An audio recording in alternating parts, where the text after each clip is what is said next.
Most of us would never consider hiring a mechanic who refused to test drive the car, or a barber who only cut one side of our head, or even a handyman who only fixed things using a hammer. But parents will still put their trust in trainers who, like these aforementioned groups, lack a complete vision for overall success.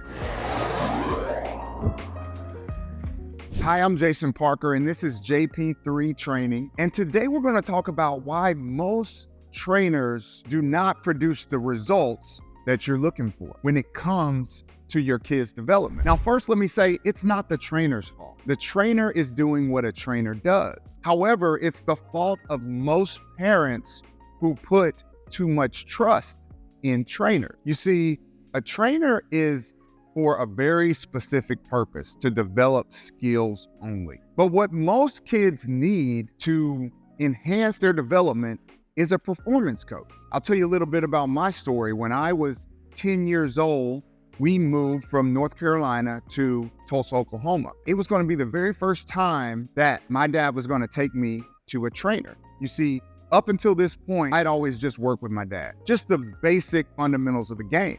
So up until this point, he had been my only coach. My dad finds a trainer here in the Tulsa area, and he ends up being a former college athlete, an All-American guy who is known as a great shooter by the name of Steve Bontrager. He's still training to this day. And Steve was great at teaching the skill of shooting. And so what my dad would do is he would park himself on the bleachers and watch every aspect of every single workout. And later in the week, we would go and perform those workouts again on our own. But then Dad took it a step further, because when I went to my team practices with my rec league team, you know, the YMCA, Salvation Army, whatever league I was playing in, he would hold me accountable. Hey, Jason, remember, hold your follow through like this. When he would see me throwing the ball or not handling it in a way that Steve taught me, my dad would provide that accountability. The other thing is he would provide application. So when I was playing, he would tell me times when I could use maybe a move or a technique that Steve was teaching me. You see, Steve was my trainer, but my dad was my performance coach. And so many trainers don't provide both skill sets or aspects. You as a parent have to understand this, and you have to fill the gap. And today we're going to talk about how you can know if your child's trainer is truly a trainer or performance coach, but know that you must have a performance coach in order to succeed. And we're going to talk about why. The problem with trainers is they lack a complete vision for overall success. They're only focused on one component of the overall picture, which is skill set. And because they're so focused on skill set, they go deeper and deeper and deeper in the development of skills that ultimately don't matter. Parents have to be sure to not put skill work over success. Put down skill work and pick up success. You see, I started off as a trainer for my own son and was making this very mistake. When Jace was just 6 years old, he had been playing basketball for about 2 years and he loved the game. He was one of the better players and he was just killing it. He loved it. Well, I got so geeked up, I thought, well, it's time to start getting him in the gym. Let's start working on some skills on a higher level, because we had already been doing some little fun stuff. So as a college point guard, I was a ball handling wizard. So I would work with Jace nonstop on his ball handling. 1 hand pound, 2 hand pounds, crossovers, between legs, behind the back. This was all at the age of 6. Well, because I also consider myself his performance coach, when he would get in the games, I would hold him accountable to dribbling. I would say, hey, you've got to dribble. Well, how many of us have been to a 6-year-old YMCA game? They're picking up the ball and they're running. They're playing football out there and they're having fun. That engagement piece is a huge part of success. I wouldn't let Jace do that. I refused to let him mess up my skills that I was teaching him. I forced him to dribble, and the kids would just run up and take it from him because he wasn't good enough to hold the ball and do different things to protect the dribble. He could just dribble. So if nobody was there, he was a great ball handler. But in the context of 9 other kids swarming him for the ball, there was not even room to dribble. So what happened was Jace started to not only hate the training, but hate the application and actually hate the game. He stopped having fun. And as a parent, your first job is to prioritize engagement. You can never go beyond engagement because you risk losing that enthusiasm and that passion and will to play and to continue to get better. So never, ever, ever put skill work over success. What I need you to do is stop using training sessions and start building success systems. You want to build a system that has an overall outlook on development. If you're someone who needs a success system rather than simply a training session, go to our website, JP3Training.com, and download our complete player performance plan.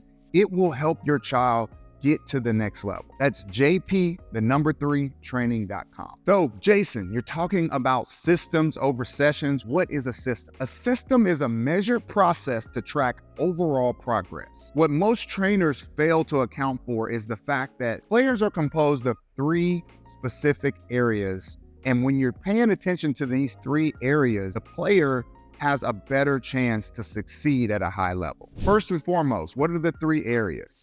Number 1 is psychology or mindset. This area is all about how the player is thinking, how the player is conceptualizing, not just the game, but life in general. We bring ourselves to the court, right?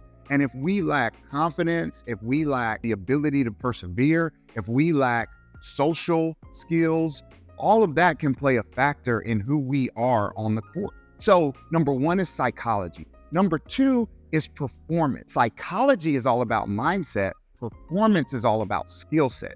This is all the body work, the training, the strength and conditioning, the agility, the stretching, all those things are under the performance component. Lastly is the parenting. Parenting relates to the overall environment or support structure that a player has, okay?